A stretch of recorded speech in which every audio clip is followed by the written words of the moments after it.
Hello friends, this is Kartik and welcome to के पाठशाला। So friends, आज हम वर्क करेंगे मैट्रिक्स और डिटर्मिनेंट, जो हमारा चैप्टर हो गया है उसके एमसीक्यू करेंगे थोड़े से, और उसके बाद फिर न्यू टॉपिक करेंगे हम स्टार्ट। तो हम प्रीवियस ईयर के भी करेंगे क्वेश्चन आंसर। पहले हम बेसिक कर लेते क्वेश्चन, फिर प्रीवियस ईयर के करेंगे सारे करने के बाद, ताकि आपको समझ आ जाए कि किस तरह से क्वेश्चन आते हैं। तो पहला जैसे हमारे पास दिया हुआ है, सबसे पहले हमने किया था मैट्रिक्स एक इक्वालिटी। तो हमने जैसे टॉपिक वाइज किया था क्वेश्चन भी, वैसे टॉपिक वाइज ही करेंगे अभी। तो पहले किया था हमने इक्वालिटी ऑफ मैट्रिक्स। तो वहां से क्वेश्चन ऐसे आ सकता है कि दो मैट्रिक्स हमें इक्वल दी हैं, तो वहां से हमने निकालना है एक्स वाई जेड। ठीक है, तो कर तो हर कोई लेगा, तो मैं कोशिश करूंगा कि बताऊं आपको कि एमसीक्यू ट्राई कैसे करने हैं, ताकि जो पेपर में टाइम बच सकता है वो बचे। नहीं तो अदरवाइज कर तो हर कोई लेगा, क्वेश्चन सिंपल होते हैं इसके, लेकिन हमें बचाना है टाइम। ठीक है, तो सबसे पहले बात करेंगे इक्वालिटी करनी है। तो हमने क्या करना है, इस वैल्यू को हमने इक्वेट करना है इसके साथ जे ए आई वन, और जे हमारे पास A one one, sorry A one one और equal to A one one होगा दोनों मैट्रिक्स का। अब हमारे पास सबसे पहले देखना है, आप सीधा क्या कर सकते हो, ऑप्शन ट्राई कर सकते हो, नहीं तो यहाँ क्या कर सकते हो, क्वेश्चन पहले सोल्व करो। अगर ऑप्शन में देखो तो एक्स वाई दिया है और एक नन ऑफ अबव है, तो सबसे पहले हम एक्स ही फाइंड करेंगे। ठीक है, तो जहां से हमारे पास क्या हो जाएगा कि 3x+7 इज इक्वल टू 0 हो जाएगा। तो सीधा जहां से x क्या आ जाएगा, -7/3।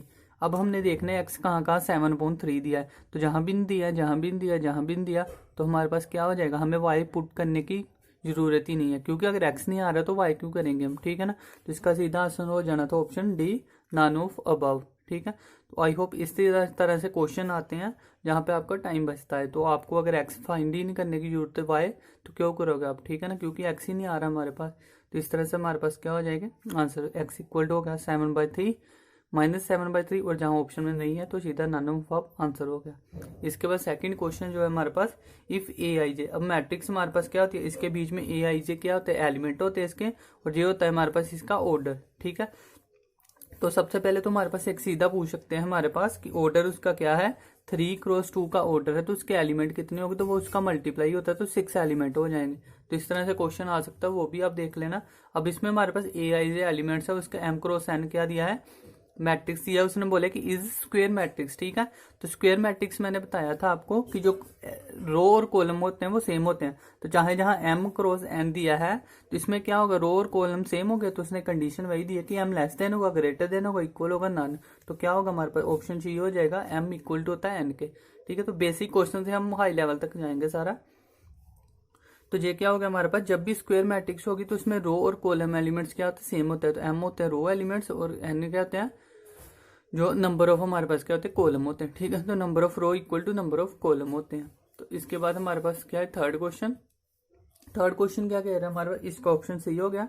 थर्ड क्वेश्चन में ये हमारे पास एक मैट्रिक्स दिया है, और उसने बोला कि यूनिट स्क्वायर स्केलर डायगोनल कौन सा है हमारे पास। ठीक है, तो जब मैंने टाइप्स ऑफ मैट्रिक्स बताई थी, तो उसमें से सिंपल क्वेश्चन ऐसे आ सकता है। तो आप अगर देखो तो हमें क्या पता था, एक मिनट, इसको 1 लिख लेते हैं। ठीक है, तो अब हमारे पास क्या है, हमने फाइंड करना है यूनिट है, डायगोनल है, कि स्केलर है, या नन ऑफ अबव है। तो अगर हमें पता हो तो जहां देखो हमारे पास डायगोनल में बन रहा है 1 1। ठीक है, लेकिन हमारे पास कई क्या बोलेंगे बच्चे कि 1 1 देखा, तो जहां से हमारे पास 1 1 क्या कर देगा, यूनिट मैट्रिक्स। लेकिन ये यूनिट मैट्रिक्स नहीं है, क्योंकि उसमें हमारे पास जो बाकी एलिमेंट्स होते हैं वो क्या होते हैं, 0 होते हैं।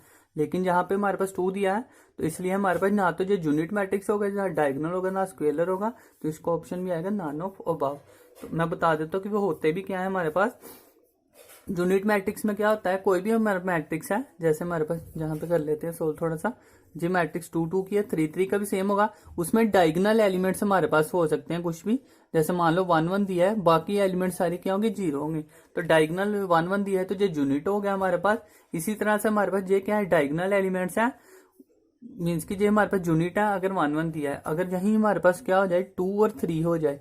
ठीक है, 2 और 3 हो गया, तो ये हमारे पास क्या है, अब ना तो ये यूनिट है और ना ही ये इक्वल है, तो इक्वल भी नहीं है स्केलर, तो ये क्या बन जाएगा हमारे पास, डायगोनल मैट्रिक्स। क्योंकि डायगोनल तो है हमारे पास, क्योंकि बाकी दोनों क्या है, 0 है।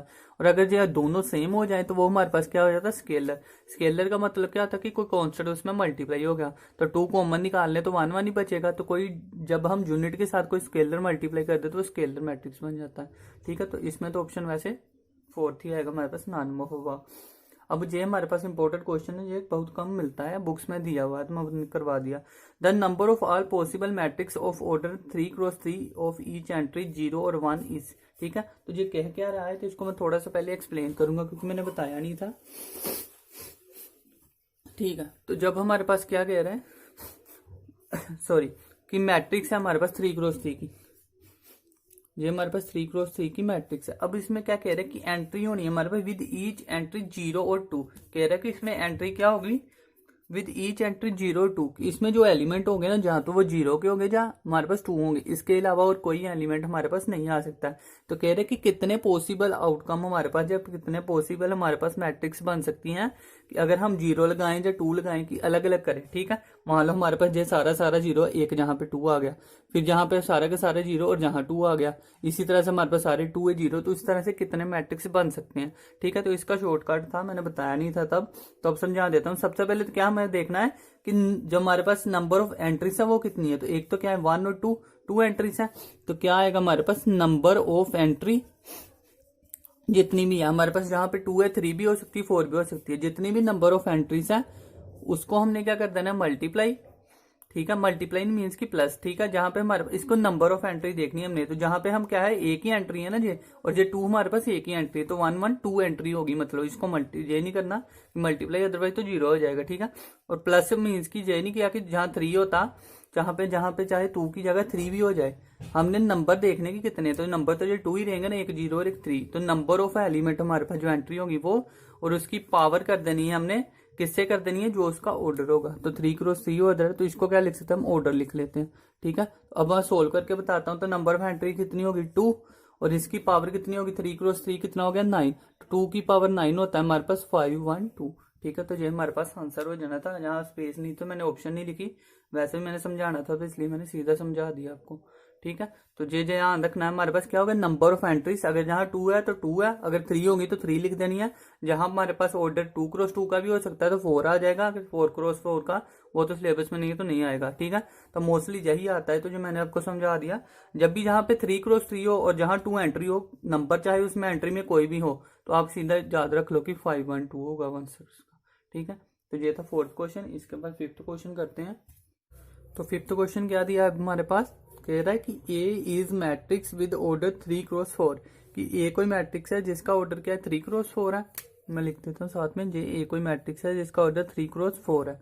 सिमिलरली बी मैट्रिक्स है विद ऑर्डर 4x3, बी कोई मैट्रिक्स है जिसका ऑर्डर 4x3 है। और हमने फाइंड क्या करना है, order of A B is, कह रहे हैं कि ऑर्डर ऑफ ए बी का हमारे पास ऑर्डर कितना है। तो ए बी हमने फाइंड करना है, मतलब क्या हो गया कि ए को मल्टीप्लाई बी के साथ कर रहे हैं, इन दोनों के बीच में क्या होगी मल्टीप्लीकेशन। तो मल्टीप्लीकेशन का मतलब क्या होता है हमारे पास, मैंने बताया था आपको जब मैंने क्वेश्चन करवाया था, आप मेरी वीडियो देख सकते हो, उसमें बताया था मैंने कि जब भी ऑर्डर करना है तो मीन्स कि दोनों को मल्टीप्लाई किया। तो एक तो क्या है 3x3, सॉरी गलत लिख दिया मैंने, क्या था 3x4, एक 3x4 ऑर्डर है, और दूसरा क्या है हमारे पास 4x3 ऑर्डर, एक मान लो 4x3 ऑर्डर। तो मैंने क्या कहा था हमारे पास कि मैट्रिक्स तभी पॉसिबल है अगर हमारे पास क्या हो, फर्स्ट जो मैट्रिक्स है उसके क्या हो हमारे पास कॉलम, और सेकंड मैट्रिक्स के रो इक्वल हो।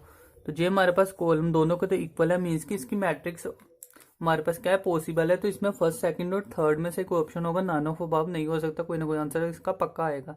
ठीक है, अब ये दोनों इक्वल हैं तो हमारे पास मैट्रिक्स पॉसिबल है। अब जो हमारे पास मैट्रिक्स आएगी वो आएगी कौन सी, तो जो हमारे पास फर्स्ट रो होती है और सेकंड का हमारे पास कॉलम होता है तो वही आता है। तो अब सीधा देख लो, जो हमारे पास साथ वाले हैं ना, अगर साथ वाले इक्वल हैं तो वो क्या होगी मैट्रिक पॉसिबल है। जो दूर वाले है वो उसका ऑर्डर होता है। तो ये भी 3 तो 3x3 ऑर्डर हो गया इसका, 3x3 ऑर्डर मीन्स की ऑप्शन ए। ठीक है, तो आई होप आपको समझ में आ गया होगा। जे अगर नहीं समझ में आया तो आप वीडियो में देख सकते हो, मैंने वहां पे बताया हुआ काफी डिटेल में समझाया एग्जांपल्स के साथ। ठीक है, तो ये हमारे पास हो गया फर्स्ट। अब सेकंड क्या है हमारे पास, इफ ए दिया है हमारे पास वैल्यू कोई और बी मैट्रिक्स, दो मैट्रिक्स दिए देन ए एंड बी। ठीक है, अब ए बी हमने फाइंड करना है। अब इसमें भी आप देखो सेम चीज लगेगी। इसमें क्या है, अगर हम देखें ऑर्डर क्या बन रहा है, रो कितनी है 1 और कॉलम कितनी है 3। तो क्या है हमारे पास 1x3 का ऑर्डर बन रहा है। और इधर हमारे पास क्या है रो कितनी है 3 और कॉलम कितने हैं 1, 3 क्रॉस 1। तो अब हमारे पास देखेंगे सर साथ वाले है 3 और 3 क्या है इक्वल है, तो मीन्स कि इसका ऑर्डर कोई ना कोई मैट्रिक्स तो बनेगी, वो पॉसिबल है।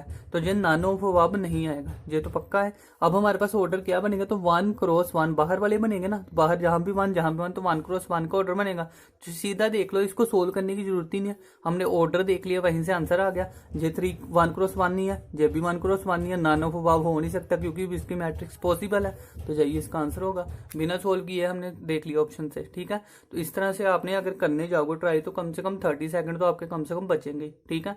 आई थिंक 1 मिनट भी बच जाएगा, अगर किसी को मैट्रिक्स में प्रॉब्लम होगी तो वो सोल्व करने जाएगा पूरे डिटेल में तो 1 मिनट भी लग सकता है उसका, अदरवाइज 30 सेकंड में तो सोल्व करके भी आ जाएगा आराम से, ठीक है। तो ये हमारे पास था कि किस तरह से हम इसको जल्दी कर सकते हैं, ठीक है। तो आपको हम समझ आ गया होगा अब, ठीक। अब सेकंड करते हैं, हमारे पास जो दिया है सेवंथ में क्या कह रहा है, हमारे पास ए कोई मैट्रिक्स दिया है, उसने बोला है कि ये कौन सी है, हमारे पास टाइप ऑफ मैट्रिक्स से एक या दो क्वेश्चन पक्का बनते हैं, ठीक है। तो ये ध्यान रखना है, जो मैंने स्पेशल टाइप्स ऑफ मैट्रिक्स कराई है, स्क्यू सिमेट्रिक और एक नॉर्मल टाइप ऑफ मैट्रिक्स है, ठीक है।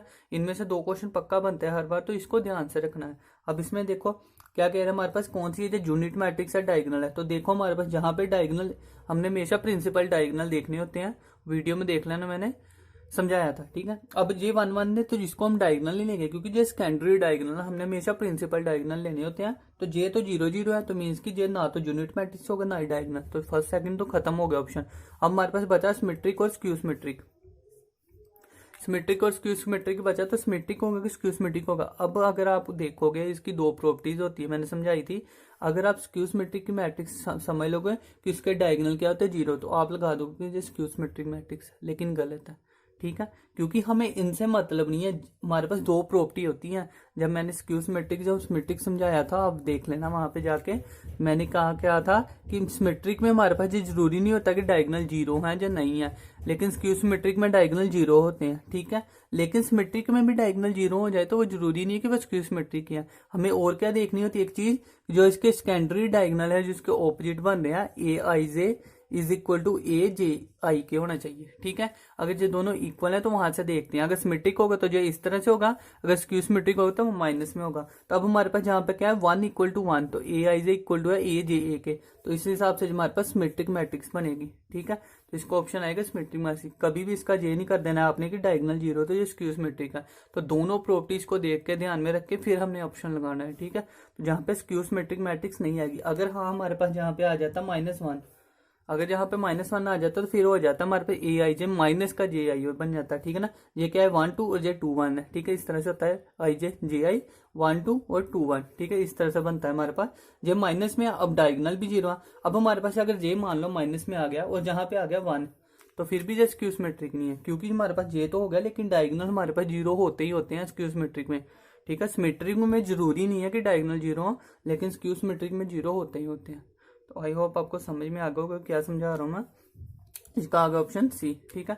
इसके बाद देखते हैं 8th क्वेश्चन। 8th क्वेश्चन क्या दिया है हमारे पास, if A B are symmetric matrix, ठीक है। अब ए भी सिमेट्रिक दिया है, बी भी सिमेट्रिक दिया है, then A B minus B A is क्या होगा हमारे पास, 0 मैट्रिक्स, डायगोनल, नन और स्क्यू सिमेट्रिक, ठीक है। तो ये तो वैसे भी मैंने बताया था, जो प्रॉपर्टीज बताई थी स्क्यू सिमेट्रिक उसमें कम से कम 10 और 12 प्रॉपर्टी बताई थी, उसी में से एक क्वेश्चन हर बार आया हुआ है, तो वो आप प्रॉपर्टी वीडियो में जाके देख सकते हो, ठीक है।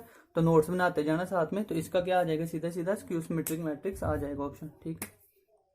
स्क्यू सिमेट्रिक आ जाएगा इसका, क्योंकि हमारे पास ए और B, A B minus B है, अगर जहां पे प्लस होता है तो वो क्या बन जाता है सिमेट्रिक मैट्रिक्स, माइनस है तो स्क्यू सिमेट्रिक। ज्यादातर मोस्टली जिसमें माइनस की वैल्यू आ रही है वो स्क्यू वाला हो गया, पॉजिटिव वाला क्या होगा सिमेट्रिक होगा।